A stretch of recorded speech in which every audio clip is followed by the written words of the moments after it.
hello' everyone নমস্কাৰ মই প্ৰিয়ংকা আপোনালোকৰ নতুন এটা ভিডিঅ'লৈ স্বাগতম জনাইছোঁ ইতিমধ্যে আপোনালোকে হয়তো গম পাইছে যে যিসকলৰ ADAE 2.0 গ্ৰেড 4 লেভেলৰ ইতিমধ্যে তোমালোকৰ নটিছসমূহ পাব্লিছ হৈছে যিসকলে ৰিটেন কোৱালিফাই কৰিলা সেইসকলৰ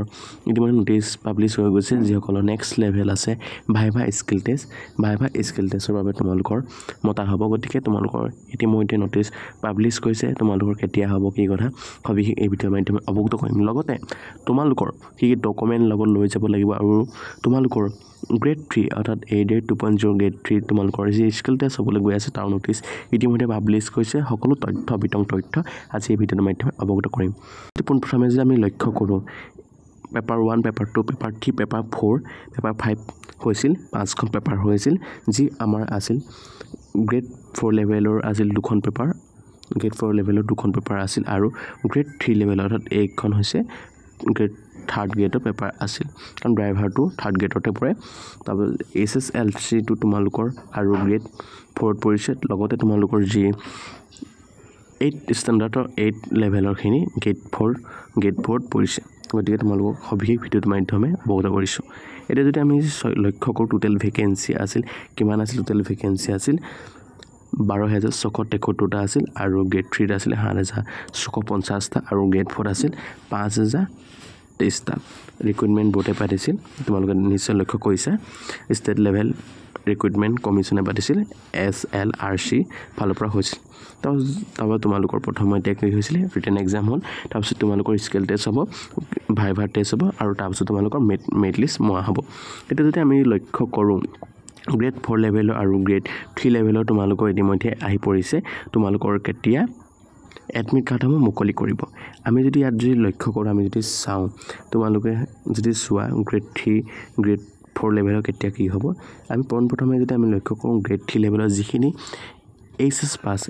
পাছ কেণ্ডিডেট আছিলে তেওঁলোকৰ 25 জুন তাৰিখে তোমালোকৰ এডমিট কাৰ্ডসমূহ মুকলি কৰিব যি স্কিল টেষ্ট হ'ব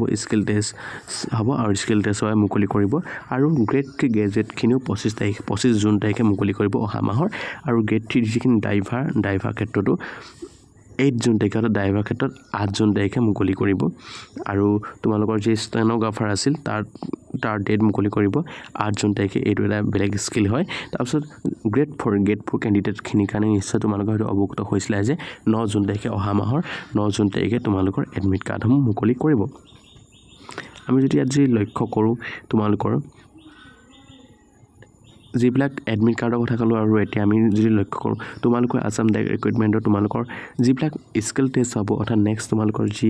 স্কিল টেষ্টসমূহ হ'ব আৰু ভাইভা টেষ্টসমূহ হ'ব গ্ৰেড 4 ক্ষেত্ৰত কেতিয়া অনুষ্ঠিত হ'ব অৰ্থাৎ কিমান তাৰিখৰ পৰা তোমালোকৰ অনুষ্ঠিত হ'ব আমি যদি ইয়াত পোনপ্ৰথমে যদি আমি লক্ষ্য কৰোঁ গ্ৰেড 3 ক্ষেত্ৰত HSৰ ক্ষেত্ৰত যদি আমি চাওঁ 2 জুলাইৰ পৰা 5 জুলাইৰ ভিতৰত তোমালোকৰ যি HSৰ ক্ষেত্ৰত হ'ব তাৰপিছত গ্ৰেজুৱেশ্যনখিনিৰ ক্ষেত্ৰতো 2 জুলাইৰ পৰা 5 জুলাইৰ ভিতৰত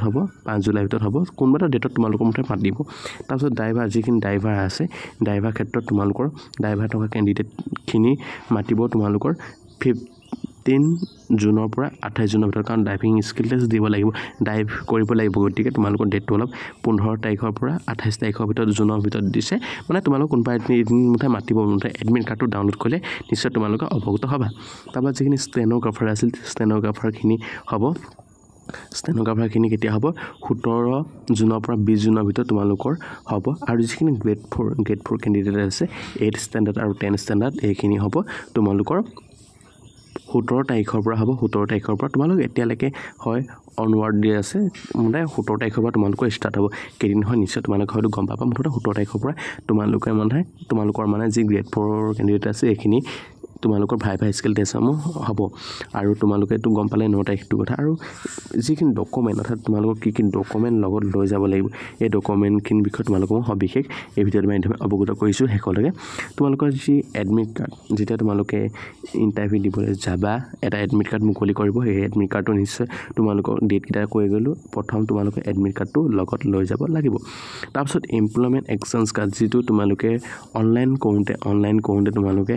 এমপ্লয়মেণ্ট এক্সচেঞ্জ কাৰ্ডখন দিছিলে কাৰ্ডখন তোমালোকে লৈ যাব লাগিব তাৰপৰা এজ প্ৰুফৰ বাবে SSLC এক্সামৰ এডমিট কাৰ্ডটো হ'লেও হ'ব আৰু লগতে তোমালোকৰ বাৰ্থ চাৰ্টিফিকেট হ'লেও হৈ যাব যি তুমি দিছা তাক তোমালোকে দিব পাৰিবা তাৰপিছত যদি আমি চাওঁ মাৰ্কশ্বিট আৰু পাছ চাৰ্টিফিকেট তোমালোকৰ লাগিব তোমালোকে যদি 8th ষ্টেণ্ডাৰ্ডৰ কাৰণে দিছিলে 8th ষ্টেণ্ডাৰ্ডৰ লাগিব আৰু যিসকলে মেট্ৰিক পাছত দিছিলে মেট্ৰিক পাছৰ চাৰ্টিফিকেটসমূহ লাগিব তোমালোকৰ যদি এইচএছ হায়াৰ ছেকেণ্ডেৰী পাছ কৰি আছে হায়াৰ ছেকেণ্ডেৰী যি দিছিলে হায়াৰ ছেকেণ্ডেৰী তোমালোকৰ মাৰ্কশ্বিট চাৰ্টিফিকেটসমূহ লাগিব আৰু তাৰপিছত লাগিব কি আই টি আই যিসকলে পাছ কেণ্ডিডেট আছিলে যিসকলে আই টি আই পাছ আছিলে যিসকল গ্ৰেড 4 ক্ষেত্ৰত এইখিনিয়ে যিখিনি ট্ৰেডত পাইছিলে তাৰ চাৰ্টিফিকেট লাগিব ওয়াইমেনৰ ক্ষেত্ৰত পাইছিলা যদি ইলেক্ট্ৰিচিয়ানৰ ক্ষেত্ৰত যদি পাইছিলা ফিটাৰ ক্ষেত্ৰত পাইছিলা ৱেল্ডাৰ ক্ষেত্ৰত পাইছিলা ইলেক্ট্ৰিচিয়ানৰ ক্ষেত্ৰত পাইছিলা সকলোবিলাক মানে তোমালোকে তাৰ পৰা তোমালোকে চাৰ্টিফিকেটখন লৈ যাব লাগিব যিসকলে পাইছিলা যিসকলে দিছিলা তাৰপিছত যদি এডুকেশ্যন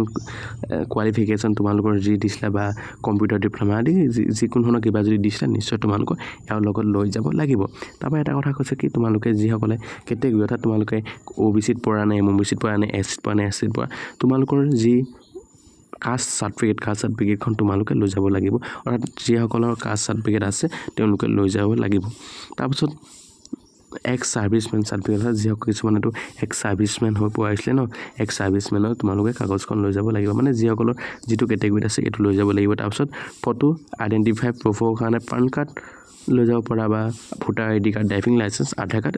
বা এক্সেট্ৰা কোনোবা এটা মতে লৈ গ'লেও হৈ যাব এইটো চিন্তা কৰিব নালাগে লগতে তোমালোক মই এটা কথা অৱগত কৰিব বিচাৰিছোঁ যে যিসকলে মানে যাবা যিসকলে ভাইভা স্কিল টেষ্ট দিবলৈ যাবা বা গ্ৰেড 3 ক্ষেত্ৰতে হ'ব গ্ৰেড 4 ক্ষেত্ৰত এখন সেলফ ডিক্লেৰেশ্যন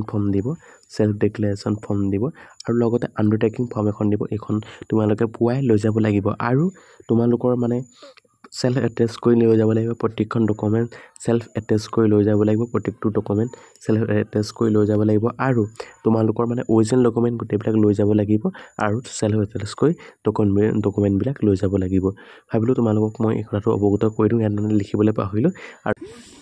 এইটো আছিল তোমালোকৰ মাজত সৰু এটা ভিডিঅ' অৱগত কৰিলোঁ তোমালোকে যদি ভিডিঅ' পালা লাইক আৰু শ্বেয়াৰ কৰিব নাপাহৰিবা যিসকলে এইবাৰ গ্ৰেড 4 বা গ্ৰেড 3 ভাইভা স্কিল টেষ্ট দিবলৈ যাব আৰু যে গ্ৰেড 3 ক্ষেত্ৰত স্কিল টেষ্ট দিবলৈ যাব কম্পিউটাৰ বেছিক টেষ্ট দিবলৈ যাব নিশ্চয় তেওঁলোকে ভিডিঅ'টো তেওঁলোকক শ্বেয়াৰ কৰি দিব যদি কিবা বিতং তথ্য লাগে নিশ্চয় ভিডিঅ' মাধ্যমে অৱগত কৰিম আপোনালোকে কমেণ্ট কৰিব বুলি মই ভাবিছোঁ এইটো আছিল আপোনালোকৰ মাজত সৰু এটা ভিডিঅ' অৱগত কৰিলোঁ আজিৰ ভিডিঅ'টো ইমানেই ধন্যবাদ জয় অসম